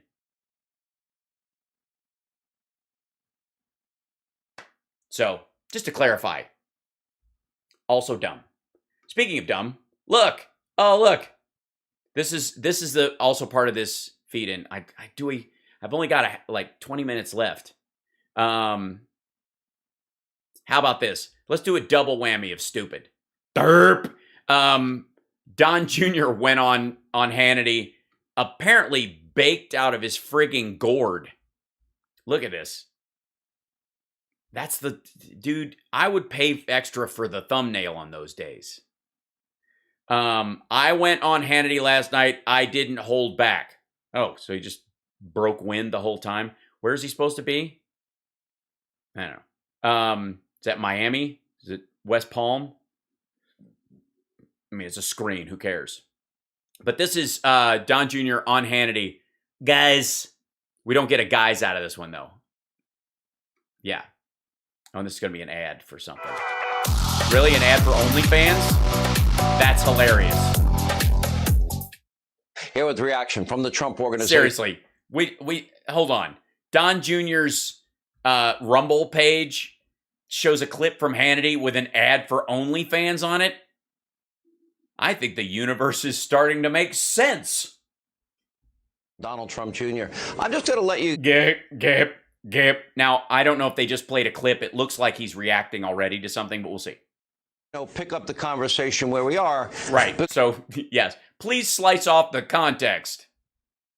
We all know none of these things that I've listed tonight would be happening if your dad was president. That's just a fact. Yeah, we'd still be in Afghanistan. There would be no COVID vaccination plan. There wouldn't have been a rescue package. There wouldn't be an infrastructure bill. Wouldn't have passed either house.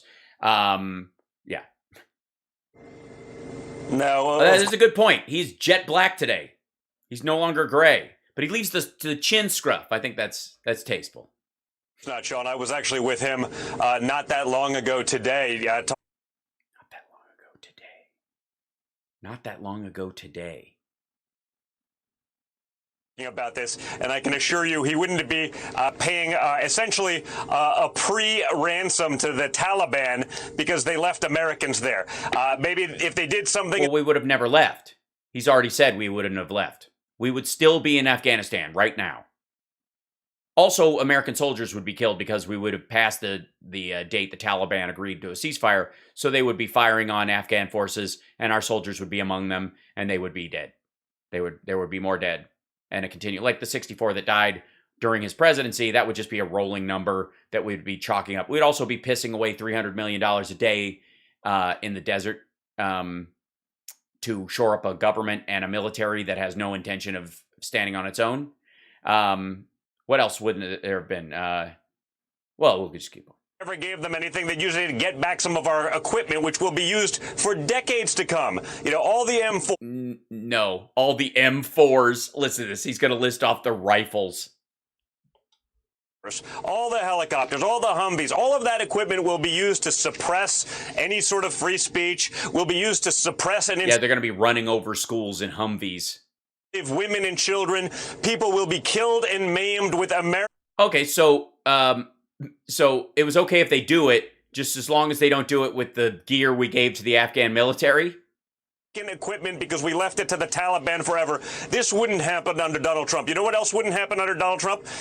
Having to pay child actors to do a video for NASA while you're supposed to be in charge of the crisis at the southern border.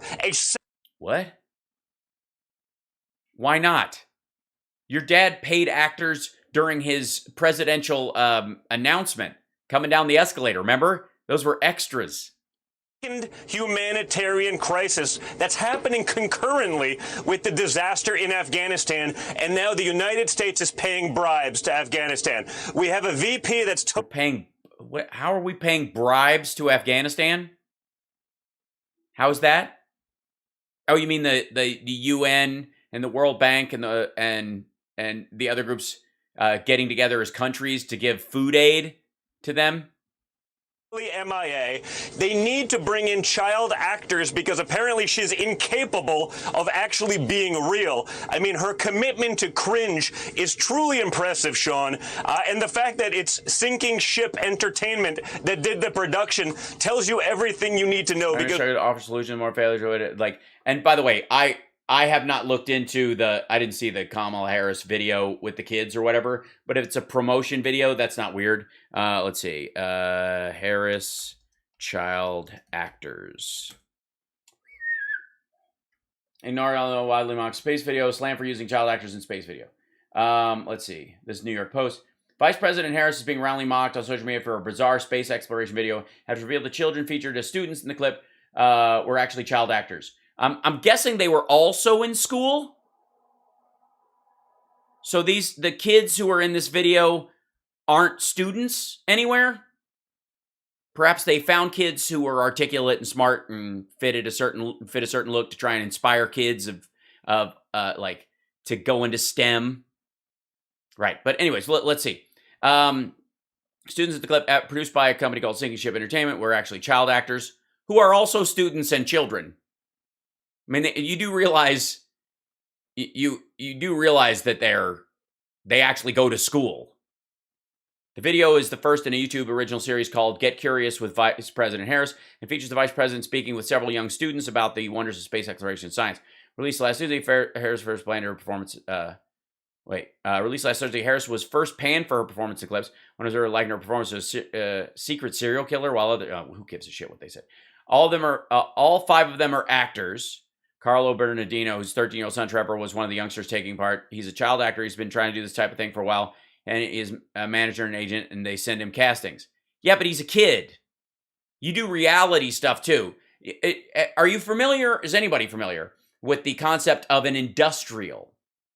An industrial, if you're an actor, is one of those things that might give you something for the real, might not. Where you do like this thing for HR, where you're doing videos for how you're supposed to interact in an office, right? And industrials, they usually will bring in either like we need real plumbers that want to be actors, but also is a real plumber, that kind of stuff. And people do this shit all the time. Chris Bono and a couple of my other buddies just did these kind of things constantly. That's what these are. This is an industrial. They are hired to do an industrial. And an industrial is either an improv or a scripted event where you're talking about an issue and they want people who can actually speak because they don't want kids this age who can't talk. They don't have time for that shit. The video featured Harris, Trevor, co-stars Derek Brooks, where the VP's resident. Let's see. Was shot at the August 11th through the 13th. The revelation immediately drew ridicule on social media. Don Jr. praising Harris for a commitment to cringe. That's the clip. Just when we thought, fakes human being, who cares? When we're smiling as child actors, they're actually students, though. Who gives a shit? Bigger than him. Like this seems a much ado about nothing. So, for humanitarian reason, I can play this video, but it's online. If you dare look it up, watch it again. Tim Rogers, communications director for Trump. Yeah, this is just all Trump people whinging about this.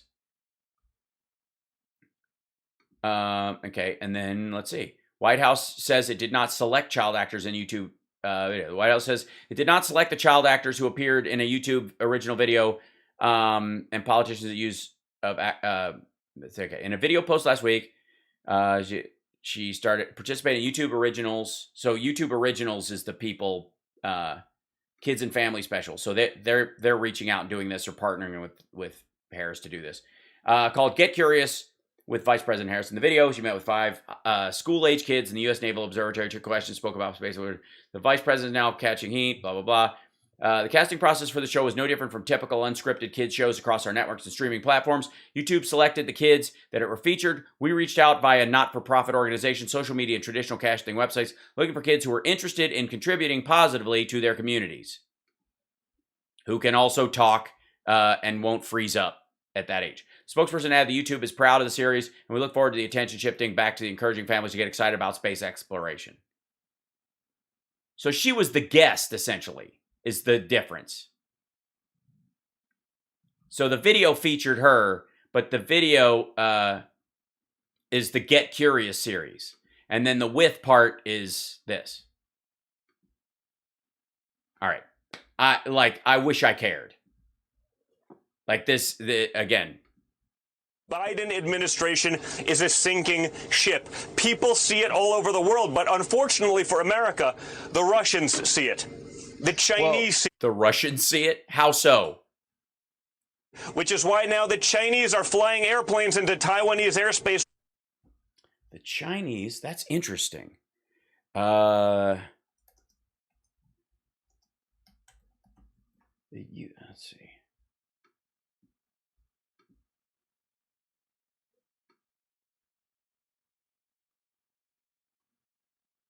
That's interesting. What's that word mean?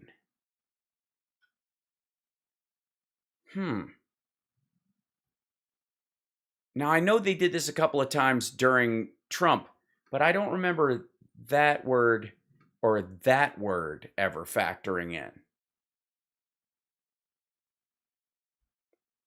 U.S. Navy RLA Burke class guided missile destroyer, the USS Kidd, transits alongside the aircraft carrier USS Theodore Roosevelt while participating in an exercise Northern Edge 2019. Okay, that's the older one. This is August 27th. Where are we? Am I doing the old? Yeah, August 27th. Here we go. U.S. warship. That's an old picture, so they didn't have a new picture. Warship and U.S. Coast Guard cutter sailed through the Taiwan Strait on Friday, the latest in what Washington calls routine operations through a sensitive waterway that separates Taiwan from China, which claims the self-ruled island. Let's see. Yeah, you think they're... Why would they be upset about that? According to Don Jr., China's getting everything they want. And so the U.S. warships under Biden have traversed this area 8 times since February. We also now know that there are U.S. military on the ground training the Taiwanese.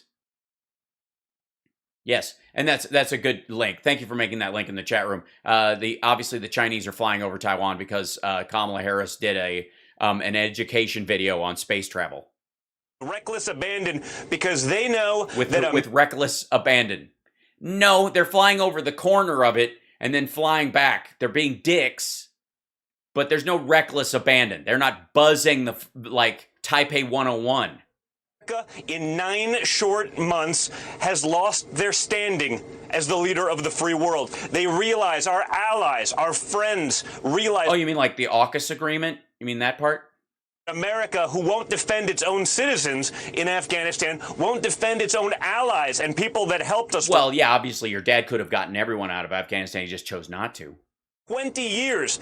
Our generals are so clueless they didn't even know what was going on for 20 years that they could not have seen this coming.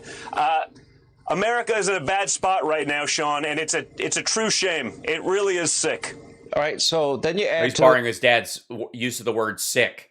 Apparently, COVID brain is real. The energy crisis, self-induced by Biden. He caused it by artificially limiting the world's supply. We were energy independent because of... Artificially limiting the world's supply? Explain yourself, Sean. And don't say, because we didn't drill in Anwar. The price of oil and gas right now has nothing to do with drilling in Anwar, which wasn't happening and isn't happening. 75 years. Then you have inflation on top of it. Then you have the border issue on top of it. And you're right about Taiwan. I don't think the communist Chinese care one bit. If Joe Biden's going to abandon Americans, he's going to abandon Taiwan. Is that what's going to happen? I mean, Sean, you're a news guy. it doesn't. None of this. No, this is July.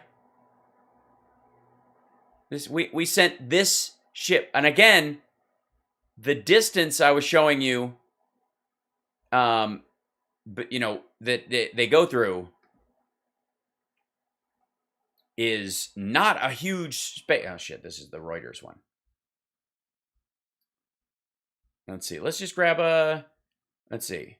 So he's gonna. This is China, just kind of expecting Biden to roll over. And the idea that Sean Hannity doesn't know this is going on is embarrassing. Because there's only two options here. He's a liar, or he can't do his job. Or that I have a misunderstanding of what his job is, which is basically as a propagandist for right-wing insurrectionists. Currently, that seems to be the paycheck. Apparently, China does have a problem. Apparently, China is quite upset. And when China said they were upset in July, which they did we stop going through? No. No, we didn't. I mean, obviously, Biden's, in China's pocket. Oh, look, here's Focus Taiwan writing this. U.S. Navy ship sails through Taiwan. Oh, 9th transit. 9/18/2021. That is not during the Trump administration.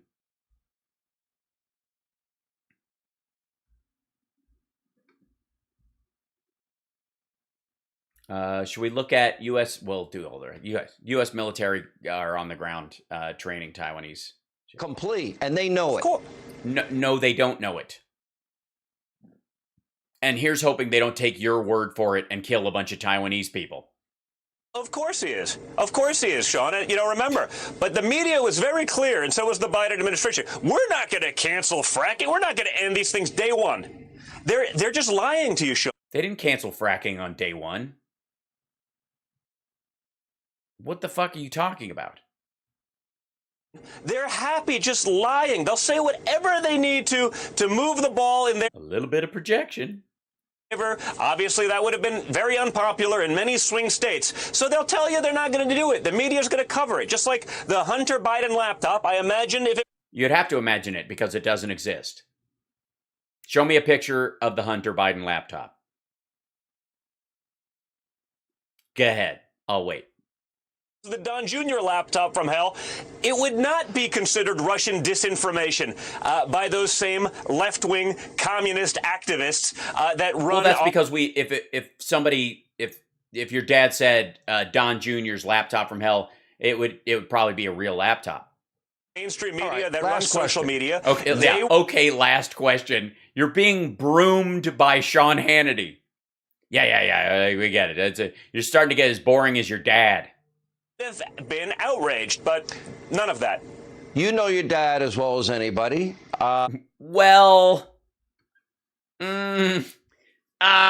Citation needed. I mean, there's a very strong chance that Michael Cohen or Stormy Daniels knows Trump better than Junior does. He told me for reasons he can't answer. Is it your belief he runs? A second part of that question, a friend wants me to ask you. Will you run for office one day? Please do. Please run for office. Please run for office, Don Jr. Yeah. And P.S.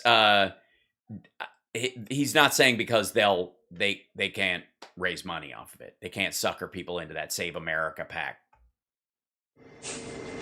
Listen, my job is to fight for the American people. I'm going to keep doing that. Your job is not to fight for the American people. What the fuck are you talking about?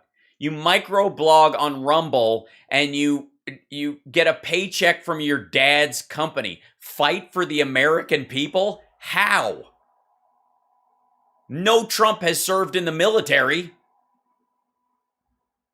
I got the bug. I'm going to stay very active. I don't know if that means running in the future. It's certainly not right now. If my Well, yeah, definitely not right now. decides to run, I really hope that's the case. For me, as the father of 5 young kids, as a patriotic American, he is the only man in our lineup. There's some great He's people. the only man in our lineup that can save me from prosecution. I need my dad to be president again. He for some reason he wouldn't give me a pardon preemptively. Coming up, maybe they'll be great someday, but people got to remember, when all of the arrows, when all of the fire is trained on one individual who'll be the leader of the Republican Party, you can have a couple good sound bites. That's a whole different game. Donald Trump is the only guy that can do that, and I hope that he opened the door for a Republican and a conservative bench of people that will learn to fight like Trump. Well, that's not there yet. Yes, no. Basically, he's just arguing the cult version of reality for the Republican Party. That there's no one in the Republican Party that can run it. That they are totally rudderless without him. That he's, the only leader they can count on. And right now, he's refusing to lead. He will just endorse people that are a shoo-in and only if they throw him a rally, which they pay for. 2024, I'd say he's our best chance. I think it's going to take a little while. I hope he does it because I want this country to succeed. I want my children to grow up in an America that we recognize, Sean. I want America to be the leader. Yeah, I mean, you recognize in America, say in New York, where slumlords like your dad and your grandfather can deny black people, space, and even though they can afford it, in your buildings. That's an America you recognize. The free world. And it's amazing what Joe Biden has done because he ceded that position in 9 short months. Don't worry. It's unbelievable. There's only 3.5 years to go. It's insane what he could do, the damage that could be done. Yes. Imagine all the busted bridges that will get fixed and the damage he could do as he passes bills that will actually benefit the country, that will damage the Republican Party in terms of their argument for why they should be allowed to govern anything, will be irreparable. Prevent that. We have to push back during the midterms, which is where I'm going to stay incredibly involved. I know my father will. And by midterms, he means on Rumble. We will see. But, he's the guy. He's the only one I know that can take all of that heat. Well, we know Americans. Why? Why are the Republicans so bereft of leaders that only one aging reality star he's their only chance? Why? How does that make any sense? What a pile of weaklings the Republican Party must be that nobody else can take bad reviews? Being shit on by the press? What are you talking about?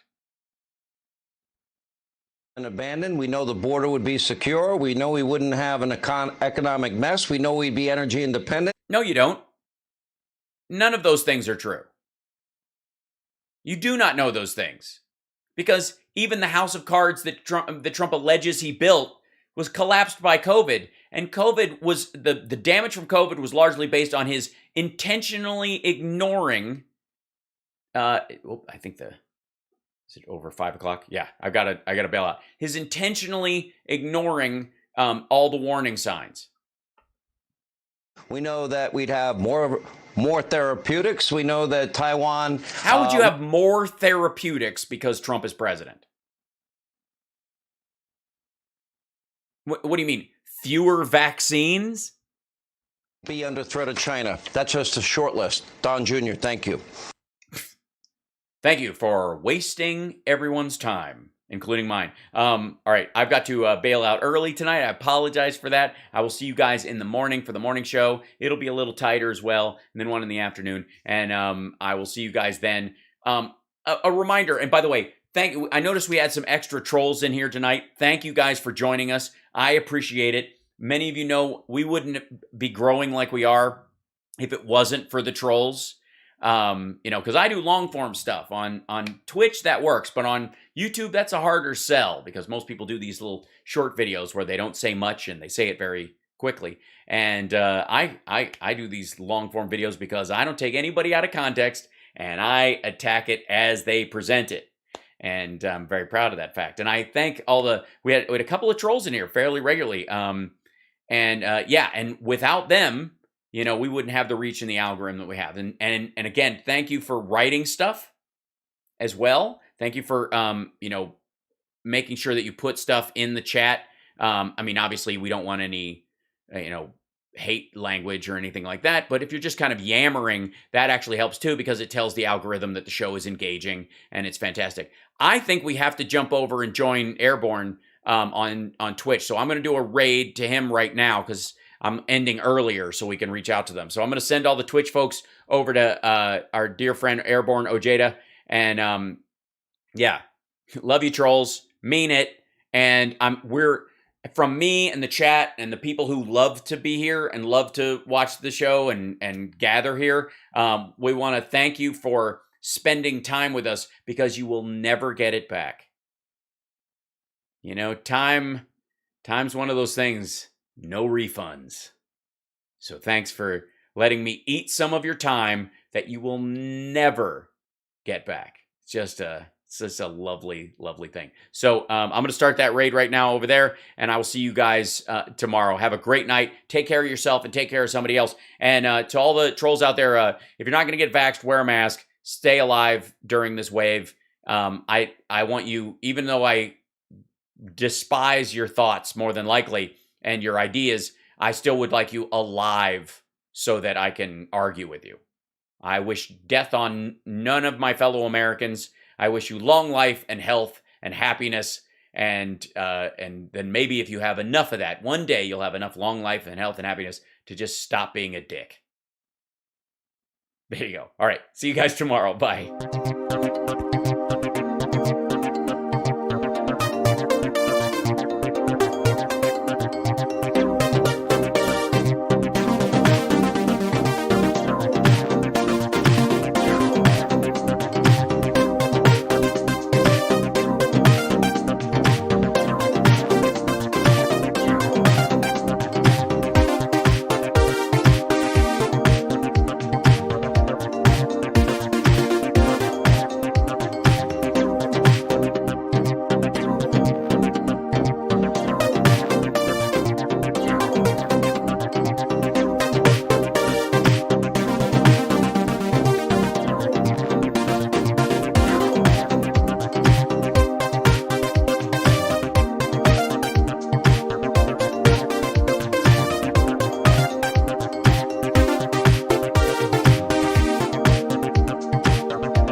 you.